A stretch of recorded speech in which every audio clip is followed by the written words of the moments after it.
Welcome back to another week on The Kitchen. Nathan and I are your chefs, and we're excited to have you here. Welcome to 2024. Hope it's been a great new year for you. This week we're remote. Nate and I we didn't want to be in a pitch black, freezing cold freezer, so we decided to stay in the luxury comfort of our own homes and just have a nice little phone call and record a podcast this way. And we're hoping we can still kind of get some good back and forth and some good chemistry betwixt the screens, if you will. But this episode, once again, we're bringing back the Written by You series where we have asked you to submit your stories of your experiences with weddings, and we're going to read those anonymously, react to them, and it gets kind of weird. We cover topics from missing teeth to pig blood. So we cover it all today. But without further ado, let's cook.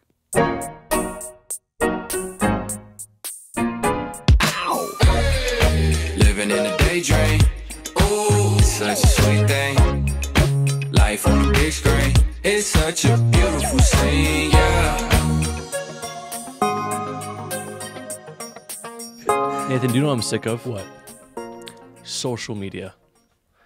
I think I'm done with it for good. Remember how you always made fun of me for not wanting to be on social media, though? Yeah, but your reasons were like ethical. I don't know. Yeah, okay. What are It's your different. reasons? What are your reasons? I'm sure yours are better. Here's what I've been thinking a lot about Yeah. this last few weeks. So we've talked a lot about social media. It's kind of been our thoughts a lot. I know you've had that.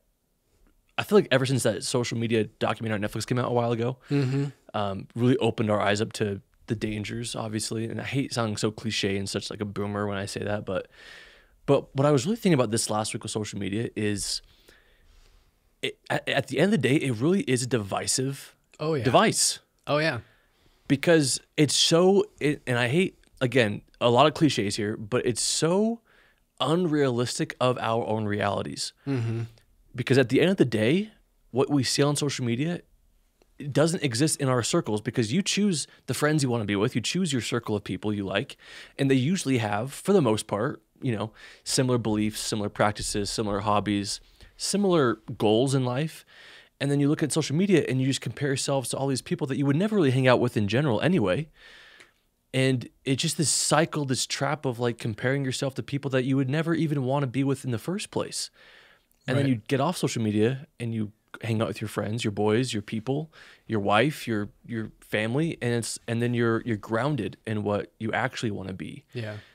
And so I'm just like, every time I get on social media and I think I'm trying to be something to impress people I don't care about. Especially Instagram. I feel like Instagram's evolved into this impressing creator platform. Right. More than it is about connecting with people anymore. Yeah. Which is sad. So I'm just sick of it. It is sad. I totally agree. Totally agree with you. It's just created this whole tribalism feel. Like everyone's algorithm is just their own interest, their own likes, and they only see that. They're only exposed to that. So when they're exposed to something else, it's just warfare, Yeah. One of my 2024 goals, which was a 2023 goal that I failed on, is just stay out of the comment section. I feel like recently, especially with TikTok, I feel like made this very popular, was you would watch a video for 2 seconds, but then you read the comments for an hour. Because the comments are unhinged, And now Instagram Reels is kind of getting to that point. I've noticed on TikTok, people are saying, hey, I dare you to post this on Instagram. See what happens. It's because Instagram is now becoming unhinged. So we're watching these short clips and then we're spending hours reading comments of people that we just don't even know. Like if they said anything to us, it could offend us when we didn't even know they existed 10 minutes before. And why before. do they have a voice? Why are we giving them, like everyone deserves a voice, but why are we propping them up as like the spokesman of that topic? Right. Because I feel like TikTok, the goal in comments, maybe I'm wrong, but my opinion is the goal is to have the funniest one-liner. Yeah, absolutely. And no one really reads the replies. But Instagram kind of is obviously part of the Facebook meta. And so it's discussion based. And so your comment section is just full of debates. Right. And it's just, I can't even open comments on Instagram. I just get so heated and I want to become a comment warrior. And which brings up my second bothersome of today. Hit me. I am so sick of being kicked out of the studio Facebook to do remote podcasting. No, I am so sick of the Facebook and Instagram comment warriors. Yeah. The people who don't offer anything, content-wise, but are so quick to judge and comment in Facebook and Instagram threads. It just bothers me. And I'm so sick of people saying like, well, here's, and they're always in the comment section, but then you go to their page or you actually ask them like, well, what would you do? And they don't have an answer for it. Right. And I think that's a toxic trait, is that we all think that we're so right, but we're not willing to actually be a voice, like a true voice. And you can't judge someone trying to be a voice if you're not willing to offer something as well. Yep. So I don't know. I'm just so sick of social media, the comment warriors, the Facebook warriors. I feel like I haven't been on Facebook, which is bad because we have a Facebook group that we should be a part of and be running. Link to that below. Yeah, link. Yeah, so I don't know. I have a lot of, It's a fine line. It's a fine line because social media in and of itself is just neutral. It's just a tool, Yeah. But we use it so poorly, and everyone is just so toxic because you can say anything behind a screen and get away with it, and you don't get punched in the face for it, and that's why people do it. So that's what bothers me the most. I'm just like, yeah. Anyway, enough of that. Yeah. Enough of that. What started that? I had to get that off my chest. Why'd you come off so hot? I woke up wanting to choose. I woke up choosing violence. No, I've been really trying to think about a lot more intentional about my social media usage this year. Right. And we've hired someone to basically do a lot of it for us. Thank you, Tanner. We've concluded together that we'd rather pay somebody to do a job we could easily do that doesn't take up a ton of time, but we'd rather just give that off our plate because we are so done with it. Right. And so I don't know. I've just been kind of thinking about my goals this year and really implementing new daily habits into my life. Yeah. And I don't know. I'm just done with it. And then because when I do get on there after being like kind of feel like I'm being cleansed, I just get instantly triggered by comments, and I'm just like, why am I even on here if it's not making me a better person? And it's just some random person. And they and my mother-in-law everything. sent me this. My mother-in-law sent me this Instagram reel last night. She sent it to everybody, but it was this guy saying like even if you put your phone on the table during dinner, even face down, you're still sending a message to everyone at the table that something is more important than them. Yeah. That if that thing dings or vibrates, that has your undivided attention, not the human beings you're with. Right. And so one of my goals also, I want to make sure my phone is never on the table. I want to make sure when I'm with people, I'm present. I think it's pathetic when you're with human beings and you're all on your phones together. I'm done with it. Yeah. It sounds cliche. Yeah. Boomers have been saying it. I'm not the first one saying it. I'm not offering it as Jake Weisler advice, wisdom. I know it's been said before, but I want to be intentional about it. So, well, I respect that. I support that. I am also in the same boat, and I have the same goal. I do not like it. I hate social media. I'm actually trying to come back to like it because I've been so against it in the past. So, yeah, I can support you in that goal. Appreciate that, Nate. I appreciate that. But hey, you guys, thanks for listening to our rants. Thanks for that 10-minute rant. Because we're remote, we have no chocolate to taste, so Cherish will be happy about that. Yeah. But we are back with the Written by You series. In full swing, 2024. It's going to be a great one. We have some funny stories today. Again, you guys, if you want to submit your stories, link below. Completely anonymous. You can be as ruthless, as unhinged, as borderline toxic as you want to be. No one's name will be shared. The only thing we ask is that there's good grammar and good punctuation because we read it in real time. Punctuate. And it is so hard when it is not properly written. That's all we ask. Agreed. That's all we ask. That's all. It's a simple request. Say whatever you want. Also, I will say, well, I forgot what I was going to say. Must not have been important. Maybe just to clear the air here, I'm not. If you have a very explicit story, I'm not a cussing man. If you want it, write it to Jake. Say this is for Jake. Jake will say the expletives. If you want to do the story justice, if you give it to me and it's filled with cuss words, I'll be like, hey, freaking and dang. Just say it for Jake to read. All right, come on. I mean, he's not wrong. Jake will do it. I think swear words are relative to society. We won't get into that right now. Yeah.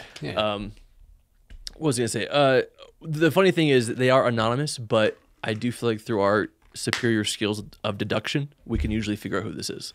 And what's even people funnier reach is out, that usually, what's funniest is that you guys will DM us afterward this unhinged story and say, that was me. I'm like, bro, we're not supposed to know that. Because now I look at you differently. But it's always funny. It's always funny just talking it's about hilarious. the story after that. Oh, I it's love it when hilarious. people say that. So today we wanted to talk about strange requests. Now this was an interesting one because we put this category out there as like, clients are just weird. Right. All clients are weird. Planners, couples, brides, moms. Everyone has these really weird clients. And we just thought you guys would have some funny stories about clients asking you to do out-of-pocket things. We only have a few stories, and then Nate and I will share some of our stories. But I feel like I want to call out our Facebook group and people who haven't submitted stories because we've been seeing in our Facebook group unhinged client requests from videographers, and my jaw is like on the floor when I hear no way these clients actually think that they have the entitlement to X, Y, and Z. So we're going to do strange requests today. And if you have any strange requests that you've received from clients, submit them with the link below. I'm trying to think of any strange requests of mine for the end of the show, but I'm drawing a blank here, so hopefully they come to me. I know we've had some. I don't know. I just don't think I can share it. Again, I don't think we can share it. Because it won't be anonymous. But it was a moment where Nate and I were both filming a portrait session in a destination, and we both just kind of looking over at each other like, I don't think we should be filming this. If you can't share it on here, please tell me afterwards because I want to know what this is. Oh, here, I'll text it to you. Anyway, so I'll start us off, Nate. Yeah, start us off. And, wait. Oh, that one. Can you still hear me? Yeah, I can hear you great. I just got your text. I do know what you're talking about. Yeah. We're both just giving each other the side eye. Should we be here? This is strange. All right.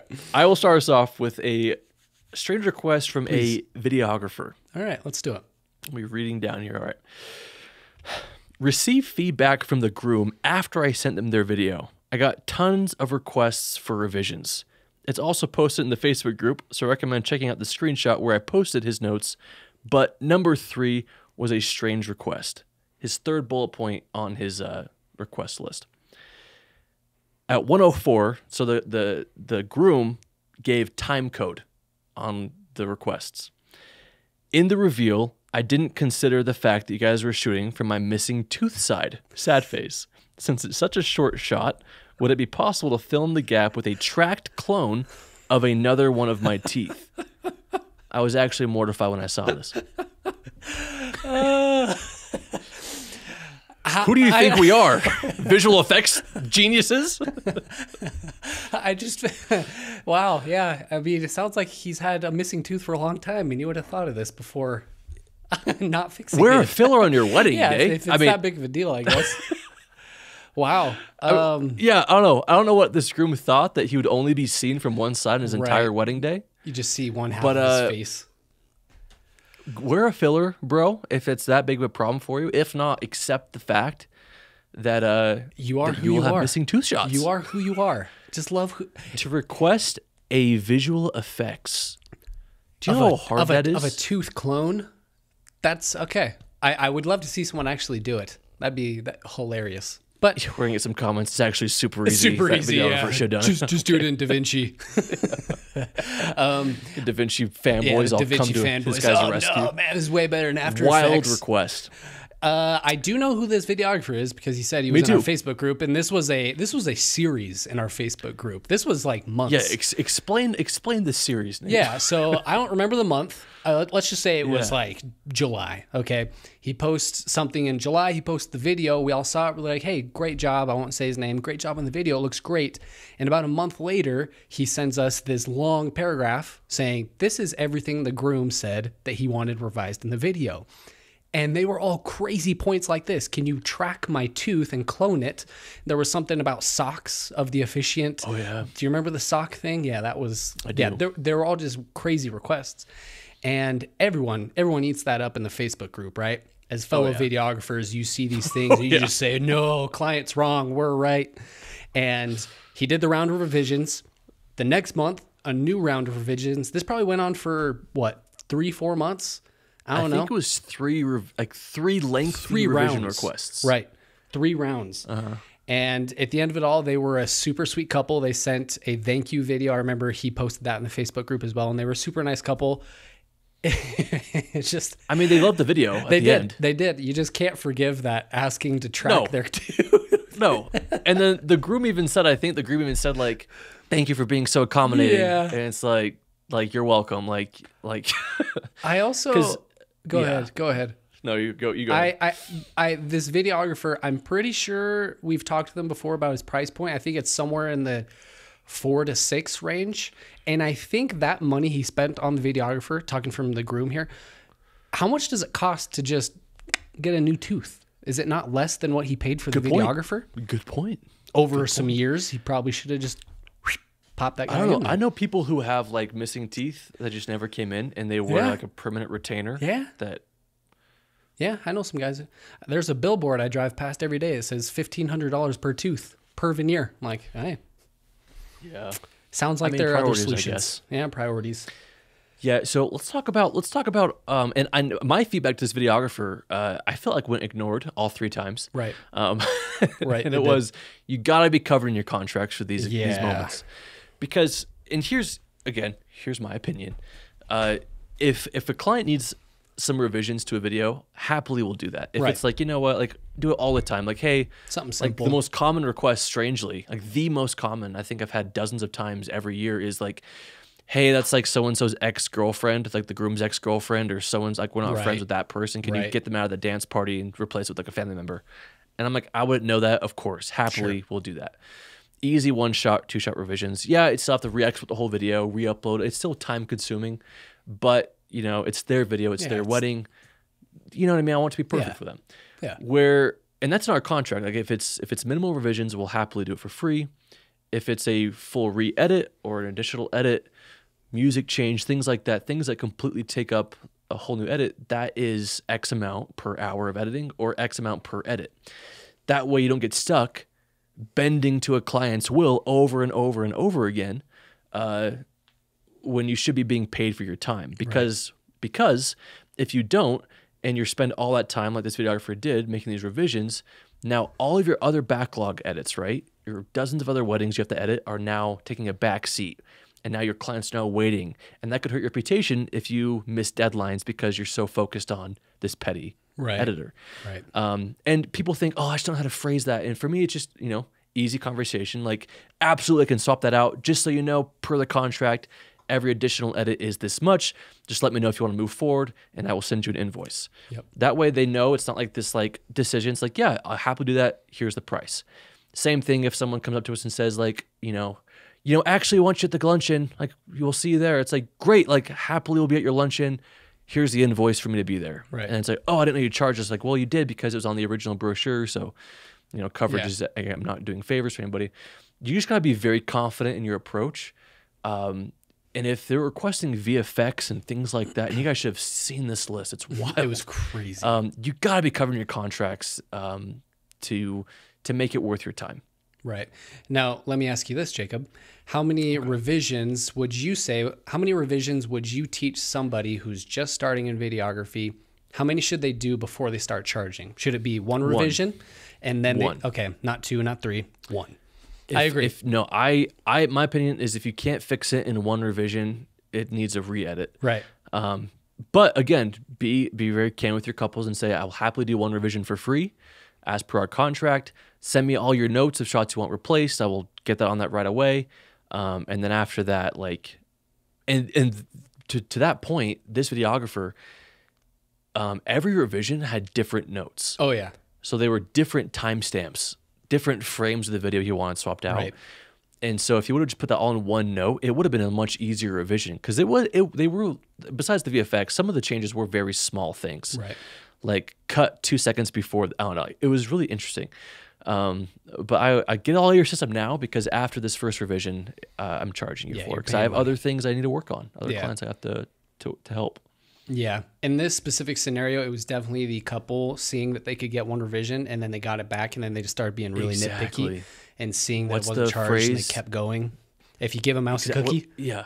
Yes. Yes. I love that book. Yeah.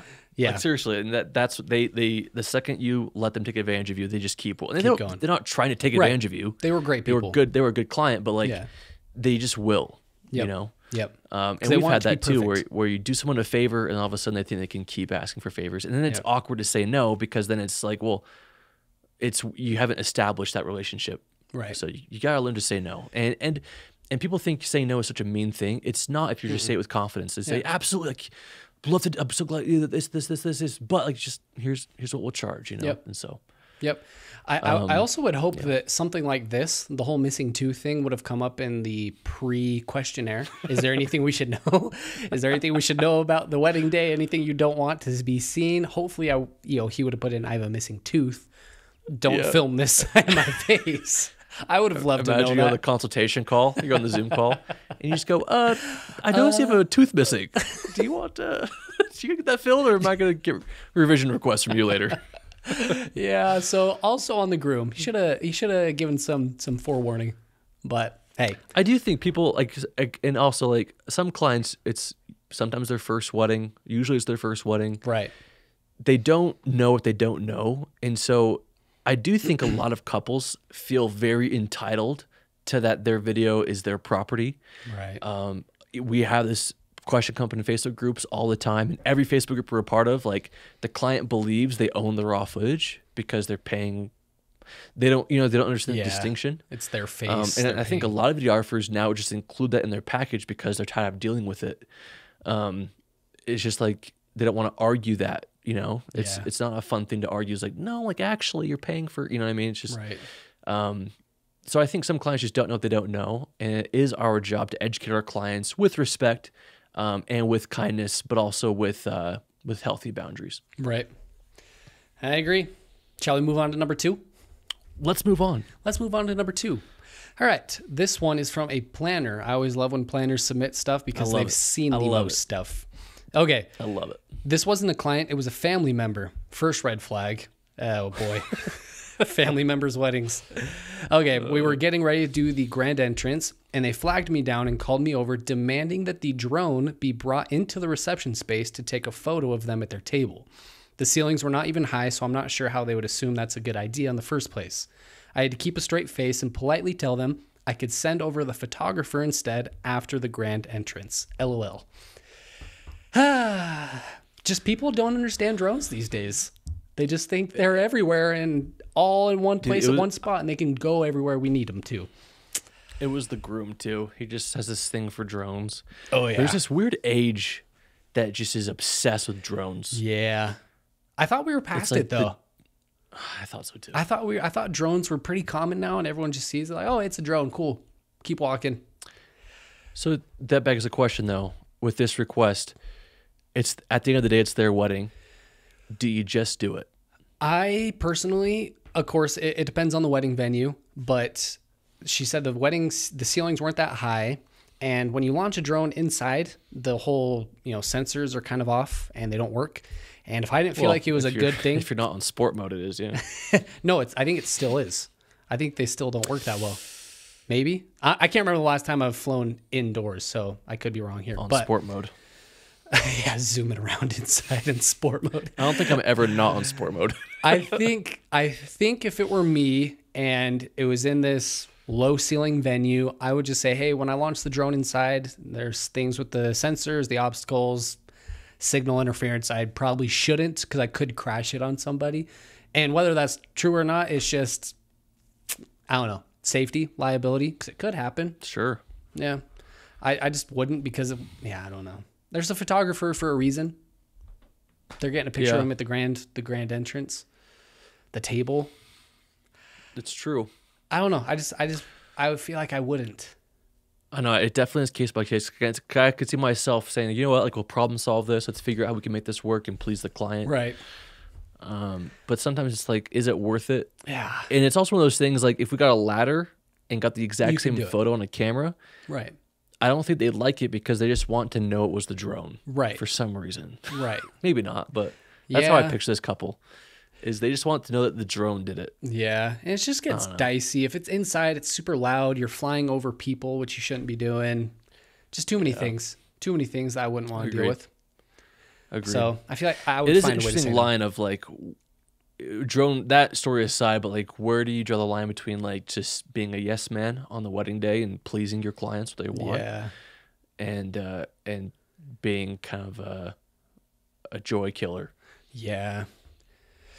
Because I feel like you gotta have the confidence to be both when needed. Right. Right. Yeah, interesting. We've never had that scenario. So I don't think we've ever flown a drone inside before, no, we like in like haven't. a tight reception not space. in a tight space I'm like trying to that. think. No. Like outdoor venues, sure. Yeah. Also, well, yeah, I don't know. If they asked me just to get a Backyards. photo, they were asking for a photo, I would just say, sorry, I'm not the photographer. I don't take photos. But then if the planner asks you to take a photo, You got to do everything for the Absolutely. planner. Yeah. If the planner says, do this for me, absolutely, I'm doing it. yeah, Terrible. see, that's the case where I do put myself aside and say, you know what, like they're reliable. If like the couple goes to the planner and the planner comes to me and says, my clients want this, I think I would say yes and say, okay, like if you're green lighting it, Yeah. and I'll be very careful, you know. I don't Yeah. know. I can see both. Yeah. Yeah, I'd love to hear some more Get the input on this reservations, though. from those who do this. If there are people who do this regularly, Right. I'd love to hear some more input. But I because I do think, to your point, I think nothing, especially in a reception space, if they want a photo, there's no need for a drone. You can just get the photographer. Yeah, get up on a ladder. Put them on or a ladder. something. Put them on my shoulders. I don't mind. There's also the vantage point from the drone looking down on them. I don't know. It's not that great of a photo. Like you said, they just want it to be a drone. Yeah, agreed. Last All right. Last request. strange request. One night, this is from a videographer / photographer. Actually, wait. Can we go back to that previous one? Please. What are your thoughts on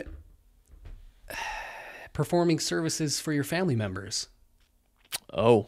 Yeah. What are your I've done thoughts it on plenty that? of times. I'm over it. I'm done with it. Yeah. I'm sick of it. I'm tired of it. Right. I hate it. Right. And not for the reasons you'd think, more so because I feel like I miss out on the core memory that all my family is having. Exactly. Yep. Exactly. And so you've been a part of my last few family weddings where I brought you to do most of the heavy lifting because I Yeah. just want to be present. Yeah, I agree. If it's a family member, like I'll happily do bridals or things like that. But if it's the actual Right. wedding day, you just want to be a part of it. I remember I filmed a really good friend's wedding. This was probably 6 years ago. And all of my best friends were just the whole bridal party. And I was just working the whole day and I couldn't hang out with them. And it kind of sucked. So after that, Yeah. anyone who has come to me and said, hey, will you film my wedding? I'll just say, hey, I'll do your bridals, but I know Yeah. some people. I would prefer Yeah. to be a part of your wedding day. Yeah. Yeah. Yeah, I've even paid the videographer myself to shoot Yeah. a friend or family's wedding as a gift, like a wedding gift to my family. Yeah. I don't know. I've learned that I really do rather be a part of those Right. moments. Right. Um, And hopefully they and want yeah, I you think to be there's a part always of it. ways to win. There's always ways to win. Like with you, for example, I was like, no, I really want to be a part of your wedding. Let's just go to California and make something sick, so that way I can Right. still give you something, but everyone can be happy. Right. That's why I hired Dallin. He's now a best friend, but at the time being, he wasn't. He also really wanted to do it. He did. Loved having that kid there. That was funny. It's funny looking back and being like, oh yeah, you and Samuel, you were, part of the bridal party and Dallin was filming. And now we all hang out every week. Good times. Yeah, I agree though. Family member stuff is kind of hard, not for the reasons that you think, but it's just fun Yeah. to be a part of it. And like you can get some toxic family members who truly do want to just true. keep asking for favors. You do hear some horror stories about, family relations being kind of torn up because of things that happened on the wedding day or services that weren't delivered or whatever. So Yeah, just play it safe. agreed. All right. Videographer / photographer. One night after a wedding, we had just checked into our hotel room and were transporting gear from our car to the room. One of One of Oh, boy. one of us was standing with the gear in the hotel lobby when a disheveled. I thought it was disheveled. Disheveled? Is it disheveled? Disheveled. I thought it was disheveled looking man. Disheveled? Let's just say a homeless looking man. A homeless looking man Yeah, let's do that. came up to the vending machine in the lobby. He saw our gear and asked what we do. We told him we're wedding photographers and videographers. And without hesitation, he says, "Oh, do you guys do blood weddings?" Ooh. We naturally had to ask what a blood wedding was. And he informed us it's a wedding where everyone wears white, you fill soakers with pig blood, and then you have a big squirt gun battle. We kindly turned him down and very quickly moved our gear into the room. This is some Illuminati crap. Yeah, that's weird. That was probably an elite Hollywood executive. I was about to say there's a fine line between what homeless people do and what elite people do. Yeah, and it's I can usually see just either how much one money doing you it. have. Yeah. Yeah. This was either somebody in Hollywood or somebody in DC. And Yeah. there's no in between. Yep. Someone on the streets or someone with billions of dollars. Or one of the guys who works at BlackRock. Yep, exactly. Ooh, a blood wedding. That's Have disgusting. you ever heard I've of never that? even heard of that. Where do you even If you guys buy have heard that of blood much weddings, pig let blood? us know. Did they say it was Yeah, pig blood? can you order pig blood? I think the squirt guns is where it goes from, like, it starts being kind of weird. When do you squirt each other? During the ceremony? Like, where they're coming down the aisle? Is it a whole day, or is this a whole event, or is this just the reception? What at what Also, point it has to do you have the fight? stink. Ew, I don't know, but it has to be so smelly. It has to smell like metallic and pig. Oh, Ugh. what if it gets in your mouth? Here's a question. Yeah, At what price point do you say yes to that? I don't know if you I could get think- me to say yes to that. Or, What if you Here's a say yes hypothetical. and they just start doing it? exactly, what if they book you for a wedding? You're like, great. You're on the consultation call a month for the wedding, and they say, and you're like, anything we should know about? And like, yeah, we're actually going to do something interesting. It's called a blood wedding. And they've already paid you. You're already locked in, and you have to show up and shoot the Illuminati having a blood ceremony. Well, thank you for telling me, Susan. I here's all Right? your money back. I don't know. Really? I would hope that they do that like the after party. I wish that was like an after party sort of thing after we've already left. Bro, I think I'd call PETA low-key and Who? have them crash the wedding. PETA. The animal rights people. Oh, I thought you were talking about Hunger Games, PETA. No. Isn't that No, why would- PETA? It's PETA. They s- did P-I-T-A, right? PETA. Oh, I think it's PETA. I don't know. Anyway, I would call them the animal rights people and have them crash the wedding and shut it down. You'd snitch on your clients. I would. Is it illegal? Well, it's not illegal. They don't show up to things that are legal. They just It's show up still to things weird. that animal. It's still weird. People have been canceled for far less. We should cancel those. Why would you want to do that? Why? I I just. don't know. You have to be in some weird stuff to do that, bro. Although I have noticed, I'm sure you have too, that Or you're just when huge pig advocates. when people have a lot of money, they do weird things at weddings because they want to stand out. Weird stuff. And I just don't that's- know at what point you just say, let's fill super soaker squirt guns with pig blood and let's run around and spray each other. That's disgusting. I bet they all wear pig masks so they don't get blood in their mouth. How do you... Yeah, just think about eating... Is there a DJ playing Dancing. at this point? I can't imagine you do this without music. What music Gets is in your playing? mouth. No, that's why I'm saying they probably wear pig masks. And the DJ's there wearing some sort of weird mask, playing some creepy music. Man, you're really painting a picture here. Tell me I'm wrong. Tell me there's no music. Yeah, unsure, unclear. Definitely would say when I first read that, I thought he was like a blood, like the gang, like the blood gang, Is that a real thing? like Like, from the south. do you think he was Bloods. just? Yeah, that's what I thought too. Like, do you film blood weddings? Do you film like I was relative like, yeah, I'd film a weddings? gang wedding. It'd be dope. I didn't know just gangs gonna- got married. I didn't know gangs did. Can't picture it. Can't picture the bloods at a ceremony. All right, I'm just gonna ask. I'm just gonna ask the good old internet. What is a blood wedding? I'm asking ChatGPT. I just want to see if this is a real thing. Maybe this guy was just making them. Yeah, I mean, Here's some possible. our audience is pretty vast. There has to be people who listen to this who actually know if this is legit or not. But she did call him disheveled. Also, look up what disheveled means. Nate. Wow. No, this is not. This is dark. A blood wedding. Quick, close it out. Is the FBI comes knocking. A blood wedding. Okay, there's a couple of different explanations it's given me here. A blood wedding is a tragedy by Spanish dramatist Fred. Okay, we won't read that. It's like a play. The next one is a blood wedding is also a term used to describe a wedding that ends in violence or murder, usually as a result of a feud, a betrayal, or a revenge. Oh, like the Red Wedding in Game of Thrones. A blood wedding is sometimes used as a metaphor for a violent or disastrous event such as a war, a massacre, or a riot. Yeah, I don't know. Maybe this Nothing guy was about just, pig's blood, though? Nothing about pig's blood. Maybe this guy was just trying to make him say weird. I don't know. Maybe that's some code word. What was that? Maybe. What was We like? don't need to get into that. No. What was that thing that you were talking about? Where people wear white and they have like a big banquet, something. Oh, What was that called? yeah. I forget.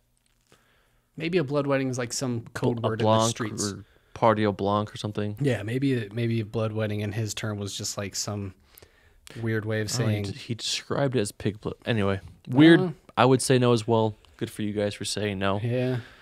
Not personally a fan of the blood weddings. I don't think not that's, my niche. Don't think that's in my wheelhouse personally. Not my niche. Thank you very much.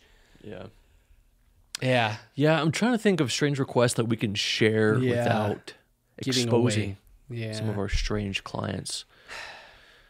I've been trying to think this whole time, but I can't think of any. Yeah. Again, gotta keep that it's confidential. hard for us to we can't just expose our clients. I'm trying to think of clients we're tight with who have asked Wouldn't for care. funny things. I mean, But Linda and Jacob with the milk carton. Do you remember that? that was pretty cool. We got to film them dressing up with a big That old was cookie funny. costume and a milk carton costume, and it was the funniest thing I've ever seen No, it because they was funny. rocked it. Oh, they rocked it. Yeah, they loved it. That's probably one of the more strange That's a requests strange we've one, had. yeah.